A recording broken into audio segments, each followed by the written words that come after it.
US sanctions का असर भारत पर ज्यादा पड़ता है जबकि चाइना पर बहुत कम पड़ता है। यूएस सैंक्शन का मतलब है अमेरिका द्वारा किसी दूसरे देश पर लगाए गए प्रतिबंध। यूएस सैंक्शन दो प्रकार की होती है, प्राइमरी एंड सेकेंडरी।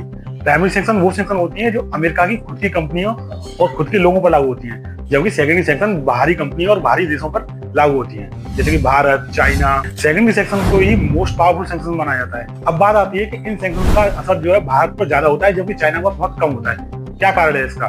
इसे हम भारत और ईरान के बीच हुए ट्रेड से समझते हैं। सन 2018-19 में भारत और ईरान के बीच जो ट्रेड था वो टोटल $17 बिलियन का था, लेकिन यूएन सैंक्शन लगने के बाद 2019-20 में वो ट्रेड मात्र $4 बिलियन का रह गया, जबकि चाइना का ट्रेड $18 बिलियन से घटकर $11 बिलियन तक आ गया। अगर हम परसेंटेज वाइज बात करें तो भारत का जो ट्रेड है वो 72% गिरा, जबकि चाइना का मात्र 38%। ऐसा क्यों? भारत की कंपनियों का जो व्यापार होता है उसका मोस्टली ट्रांजैक्शन यूएस डॉलर में होता है। नंबर एक, भारत की डॉलर डिपेंडेंस काफी ज्यादा है, जबकि चाइना अपनी करेंसी को प्रमोट करता है और उसकी डॉलर डिपेंडेंसी काफी कम है।